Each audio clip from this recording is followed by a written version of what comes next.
દાહોદ જિલ્લાના Sanjeli police station ખાતે ગઈ તારીખ 12/12/2025ના રોજ કલાક 7:30 વાગે ગામના સરપંચ નાઓએ ફોન કરી અને જાણ કરેલ કે એક અજાણ્યા માણસની સળગેલી હાલતમાં ડેડ બોડી રંગલી ઘાટી પાછળ આવેલા જે બસ સ્ટેન્ડ છે, બસ સ્ટેન્ડની પાછળ સળગેલી હાલતમાં મળેલી છે. જે અનુસંધાને પોલીસ ઇન્સ્પેક્ટર શ્રી રાવત તેમજ તેમના સર્વેલન્સના કર્મચારીઓ તેમજ તેમના સ્ટાફ ત્યાં બનાવવાળી જગ્યાએ ગયેલા અને તેમને જોયેલ તો એક બસ સ્ટેન્ડની પાછળ એક સળગેલી હાલતમાં પુરુષની લાશ મળી આવેલી હતી. જે અનુસંધાને ગામના સરપંચ ભૂપેન્દ્રભાઈ સંઘાડા નાઓની એક ફરિયાદ લેવામાં આવેલી અને જે ફરિયાદમાં BNSની વિવિધ કલમો હેઠળ ખૂનનો ગુનો અને પુરાવાની નાશનો ગુનો દાખલ કરવામાં આવેલો.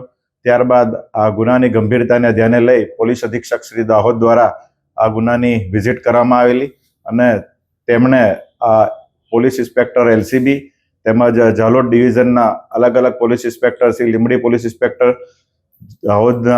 ઝાલોદના પોલીસ ઇન્સ્પેક્ટર, સુખસર પોલીસ ઇન્સ્પેક્ટરની કુલ 5 અલગ અલગ ટીમો બનાવી અને જે આ લાશની ઓળખ બાબતે આઈડેન્ટિફાઈ કરવા માટે ટીમોને સૂચના આપેલી અને આ ગુનો ડિટેક્ટ થાય તે માટે પણ પોલીસ અધિક્ષકશ્રી દ્વારા સૂચના અને માર્ગદર્શન આપેલું હતું.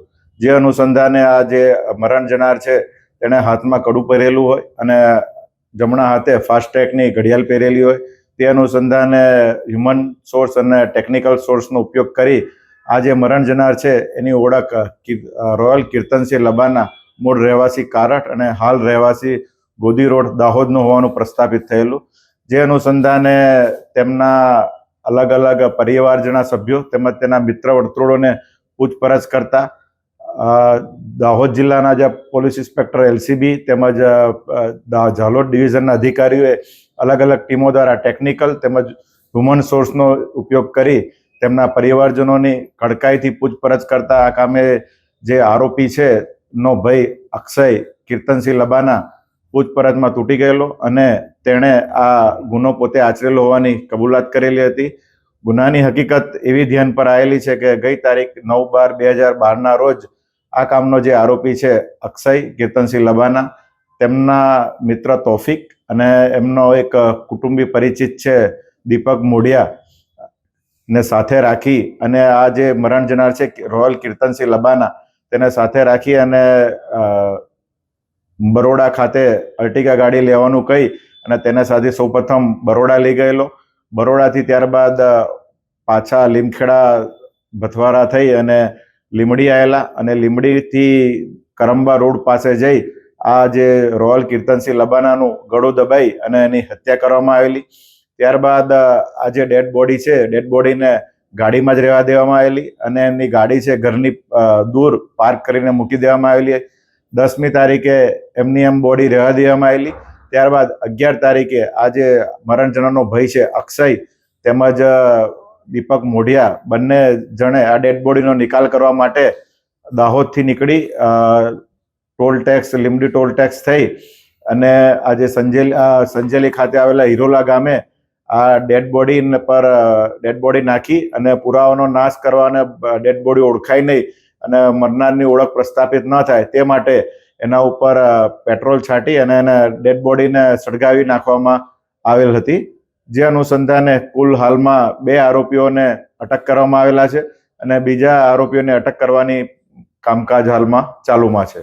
સર, જે ભાઈનું મર્ડર કર્યું તો કે મર્ડર કરવા પાછળનું કારણ શું હતું? મર્ડર કરવા પાછળનો હેતુ મુખ્ય એ હતો કે જ્યાં રોયલ કીર્તનસિંહ લબાના એ પોતે સ્વચ્છંદી લાઈફ જીવવાવાળો હતો, અવારનવાર વ્યસનની પીવાની ટેવવાળો હતો અને નાના મોટા ઘરના પ્રસંગોમાં ઝઘડા કરી કોઈ પણ નાની મોટી વસ્તુઓ ચોરી લાવી અને એમના પરિવારજનો જે છે, એમની માતા છે, એમનો ભાઈ છે, એમની ભાભી છે, એમના ઉપર સતત મેન્ટલી ટોર્ચર કરવા માટે આ પ્રયત્ન કરતા હતા.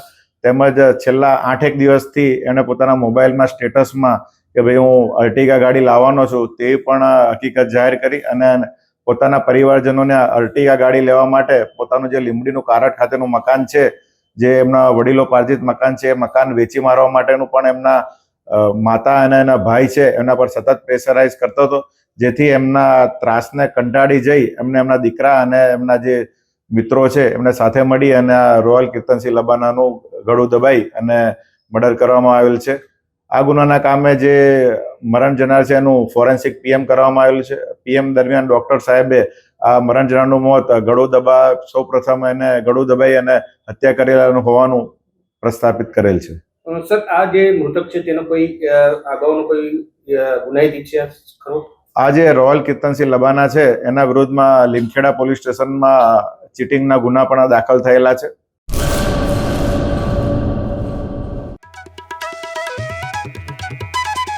ઓમ સાંઈ દાડમ નર્સરી સરકાર માન્ય નર્સરી બાગાયત ખેતી કરતા ખેડૂતો માટે ખુશખબર. દાડમની ખેતી માટે ઉત્તમ છોડ મેળવવાનું સ્થળ એટલે ઓમ સાંઈ દાડમ નર્સરી. દાડમના સિંદૂરી ભગવા અને સુપર ભગવા છોડ હાજર સ્ટોકમાં. સારી ગુણવત્તાના બિયારણમાંથી તૈયાર કરવામાં આવેલા દાડમના છોડ મેળવવા અવશ્ય એકવાર મુલાકાત કરો.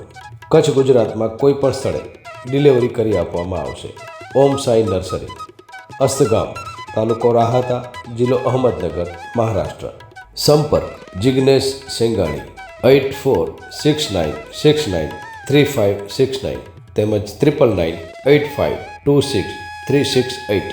અર્પિત પટેલ 7041389359 તેમજ 9586383685.